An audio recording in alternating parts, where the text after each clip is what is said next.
हमारे को पता करना है कि अब इसको कंजर्व कैसे करें, इसको हम बचाएं कैसे। सिंपल सी बात है, जो कर रहे हो उसको रोक दो और अपने अंदर कुछ और चेंजेस लेके आओ। जाहिर सी बात है, ये भाई साहब फेंक रहे हैं, ये यहाँ पे वॉशिंग हो रही है, इसको बंद करें।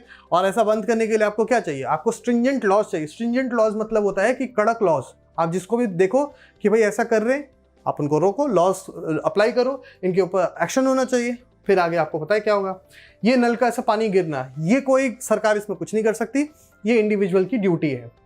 तीसरी, ये नाला का पानी जो है वो इंडस्ट्री से निकलता है, सीधे वाटर बॉडी में जाता है। आपके पास ट्रीटमेंट प्लांट्स होने चाहिए, उसको इंस्पेक्शन के लिए लोग होने चाहिए। आपको ट्रीट करना चाहिए इंडस्ट्रियल वेस्ट को इससे पहले कि आप उसको डिस्चार्ज करें वाटर बॉडी के अंदर। इसके अलावा ये एग्रीकल्चर, ये अंकल जो है पंजाब और हरियाणा जैसी की ज़मीन में चावल उगा रहे हैं, it's a very bad thing, क्योंकि वहाँ की ज़मीन, वहाँ का क्लाइमेट हमें अलाउ नहीं करता कि हम वहाँ पे वाटर इंटेंसिव क्रॉप का एग्रीकल्चर करें। इसलिए हमें ज़रूरी है कि हम उसको इन मिलेट्स के या फिर वाटर एफिशिएंट क्रॉप से रिप्लेस करें।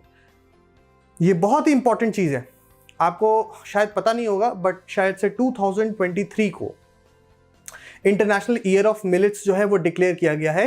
ये इंडिया के कहने पे किया गया है यूनाइटेड नेशन में, क्योंकि ये मिलेट्स कोर्स होते हैं, पानी भी कम होते हैं और उनकी न्यूट्रिशन वैल्यू बहुत ज़्यादा हाई होती है, जिसमें जवार, बाजरा, रागी, आप ये खाओ और आपकी सेहत इतनी अच्छी होगी। इसके साथ साथ आपका जो एग्रीकल्चर में इसको यूज कर, प्रोडक्शन के लिए इसका पानी इस्तेमाल होता है, ये कम से कम पानी को इस्तेमाल करते हैं।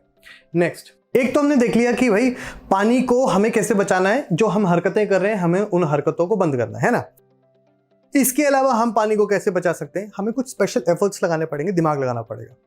याद है आपको मैंने बोला था कि भाई हमारे को वेजिटेशन लगाने से क्या होगा, पानी का जो सरफेस रन ऑफ है वो कम हो जाएगा, क्योंकि पानी क्या होगा, पानी परकोलेट करेगा, पानी मतलब धीरे धीरे करके सॉइल के अंदर रहेगा।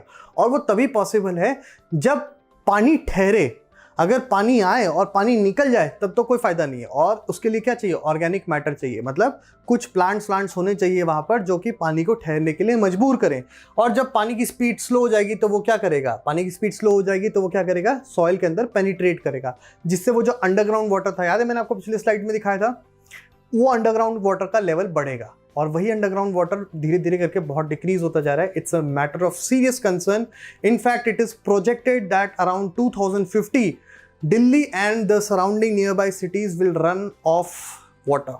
हमारे को पानी नहीं मिलेगा, हमारे को बहुत प्रॉब्लम होने वाली है। बट इसकी जिम्मेदारी आपकी और मेरी ही बनती है, खास करके आपकी और ज़्यादा बनती है, क्योंकि अभी आप क्लास 8th में हो, अभी आपको और आगे बढ़ना है, राइट। तो तब तक आपको बचाना है। इसके बाद एग्रीकल्चर में वाटर स्प्रिंकलर्स का यूज़ किया जाए। आपको याद है वो जो ऐसे करके आपने देखा होगा कि ऐसे करके स्प्रिंकलर्स होते हैं, उससे क्या होता है कि पानी का इस्तेमाल कम होता है और सफिशिएंटली हो जाता है। मतलब हम एक तरीके से एफिशिएंट यूज़ ऑफ वाटर कर रहे हैं, रादर देन पानी ऐसे करके ऐसे बहाना, वो ठीक नहीं है। इट्स इंपॉर्टेंट कि आप क्या करो, वाटर स्प्रिंकलर का यूज़ करो, वो एफिशिएंट तरीके से पानी का इस्तेमाल करेंगे। Next is rain water harvesting, बहुत ही इंपॉर्टेंट कॉन्सेप्ट, और तमिलनाडु को इसमें हमें अप्रिशिएट करना पड़ेगा। एक होता है रेन वाटर हार्वेस्टिंग, मतलब सिंपल सा अर्थ उसका ये है, बारिश का पानी गिरा, आपने उस बारिश के पानी को कहीं ना कहीं स्टोर कर लिया और फिर आगे उसको यूटिलाइजेशन उसका किया, ये होता है रेन वाटर हार्वेस्टिंग। एक होता है roof top rain water harvesting. Roof top rain water harvesting का मतलब यह है कि आप अपने घरों की छत में कुछ ऐसे स्ट्रक्चर्स बनाएंगे जिसमें वो बारिश का पानी गिरेगा और वो बारिश का पानी जो ऊपर आपने स्टोर किया हुआ है वो एक पाइप के माध्यम से आप नीचे लेके आएंगे और कुछ अंडरग्राउंड वाटर स्टोरेज बनाएंगे। या तो आप उस पानी का इस्तेमाल कर लें अपनी ही नीड्स के लिए, या फिर आप उसको जमीन के अंदर डलवा दें, जिससे वो अंडरग्राउंड, वो जो ग्राउंड वाटर रिचार्ज हो जाएगा। अब मैंने आपको शुरुआत में बोला तमिलनाडु को हमें अप्रिशिएट करना पड़ेगा। तमिलनाडु सरकार ने चेन्नई में हर घर को मैंडेटरी कर दिया है कि वो roof top rain water harvesting करेंगे। ये आपकी किताब में नहीं है, I am just letting you know. और जब भी मैं कोई फैक्ट बताऊं, इमीडिएट एक्शन शुड बी कि आप गूगल पे जाइए और इसको सर्च करिए, जस्ट टू वेरीफाई कि सर सही बोल रहे हैं या फिर कुछ गलत बोल रहे हैं, वो आपको उसी समय पता चल जाएगा।